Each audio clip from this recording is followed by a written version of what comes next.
నమస్తే, నేను Maruthi Ram. One voice న్యూస్కు స్వాగతం. సిద్దిపేట జిల్లా గజ్వేల్ పట్టణంలో దత్తాత్రేయ స్వామి జయంతి సందర్భంగా అయ్యప్ప దేవాలయంలోని దత్తాత్రేయ విగ్రహానికి ఆలయ కమిటీ సభ్యులు పంచామృత అభిషేకం నిర్వహించి ప్రత్యేక పూజలు చేశారు. ఈ సందర్భంగా కౌన్సిలర్ ఉప్పల మెట్టయ్య గురుస్వామి, అయ్యప్ప దేవాలయం అధ్యక్షులు ఎర్రం శ్రీనివాస్ గురుస్వామి, పురోహితులు నందూపంతులు మాట్లాడుతూ దత్తాత్రేయ స్వామి సూక్తులు అనుసరణీయమని తెలిపారు. వారు చూపిన బాటలో నడవాలని, దత్తాత్రేయ స్వామి అనుగ్రహంతో అందరూ బాగుండాలని కోరుకున్నారు. దత్తాత్రేయ జయంతి సందర్భంగా అయ్యప్ప దేవాలయంలో ప్రత్యేక పూజలు నిర్వహించడం జరిగిందని, గానుగాపూర్లోని దత్తాత్రేయ స్వామి ఆలయంలో స్వామివారిని దర్శించుకున్న మోక్షం ఇక్కడ గజ్వేల్లోని దత్తాత్రేయ స్వామిని దర్శించుకుంటే కలుగుతుందని పేర్కొన్నారు.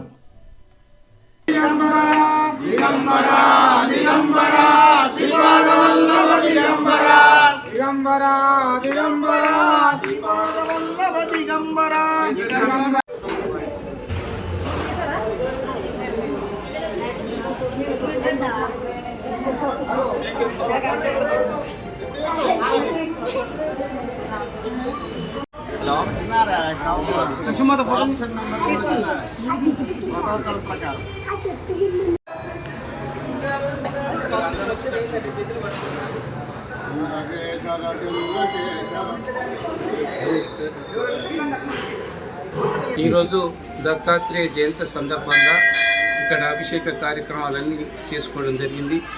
దత్తాత్రేయుడు ముగ్గురు మూర్తులు, బ్రహ్మ విష్ణు మహేశ్వరులతో కూడినటువంటి మూర్తి దత్తాత్రేయుడు. దత్రి అనసూయ గారి పుత్రుడు ఆ దత్తాత్రేయుడు. ఈ ముగ్గురు కూడా అనసూయ పతివ్రత మహత్యంతో ఆ ముగ్గురిని కూడా చిన్న పిల్లలుగా చేసుకొని తన ఇంట్లో పిల్లల్ని ఆడిపించుకోవడం జరిగింది. ఆ ముగ్గురు మూర్తుల భార్యలందరూ వచ్చి వేడుకుంటే మరి నాకు సంతోషంగా ఉండాలి కదా, ఈ ముగ్గురు మూర్తులు నాతో ఉండాలి అని ఆ ముగ్గురు మూర్తులను ఒక రూపంగా తయారు చేసి దత్తాత్రేయునిగా ఈయన ప్రసాదించి వాళ్ళ ఎక్కడ వెళ్ళిపోవడం జరిగింది. అది పురాతనమైన చరిత్ర.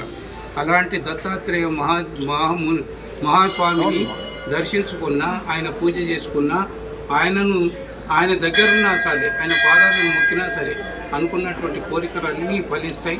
ఇలాంటి మంచి కార్యక్రమాలు కూడా ఈ అయ్యప్ప దేవాలయంలో మనం దత్తాత్రేయ స్వామిని ఈ యొక్క చెట్టు కింద పెట్టుకోవడం జరిగింది. ఇక్కడ కూడా మహాన్వితమైన చెట్టు ఔదుంబర చెట్టు.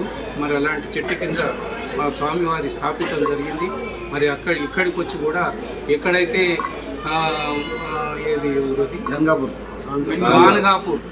గానగాపూర్ పోతాము, పోనోళ్ళు వారు మాత్రం అక్కడ గానగాపూర్ అయ్యి ఆ దత్తాత్రేయుని ఇక్కడనే చూసుకున్నట్టయితే సరిపోతుందని భక్తులందరికీ తెలియజేస్తూ ఈ స్వామిని దర్శించుకొని తరించవలసిందిగా మనం చేస్తాం.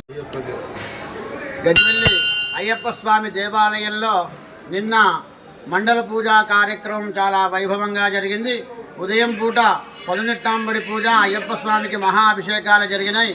సాయంత్రం పూట దివ్యమైనటువంటి గుర్రాల రథంలో, అశ్వరథంలో స్వామి ఊరంతా కూడా ఊరేగినాడు. బాజా భజంత్రీలతో, వివిధ రకాలైనటువంటి వాయిద్యాలతో, కేరళ వాయిద్యాలతో, దివ్యమైనటువంటి విద్యుత్ దీపాల అలంకరణలో స్వామి చాలా వైభవంగా భక్త్యావేశాలతో అనేక మంది భక్తులు అనేక రకాలైనటువంటి నృత్యాలు చేస్తూ ఆనంద తాండవాన్ని చేస్తూ స్వామిని ఊరంతా కూడా ఊరేగించినాము. అట్లే అయ్యప్ప స్వామికి తల్లి హరిహర పుత్రుడు ఆయన కాబట్టి, మోహిని శంకరుల యొక్క పుత్రుడు కాబట్టి, మోహిని వేషం ఎవరు వేసినారు అంటే మహావిష్ణువు వేసినాడు కాబట్టి, అట్లే అయ్యప్ప స్వామి వెంకటేశ్వర స్వామిని దర్శనం చేసుకున్నాడు.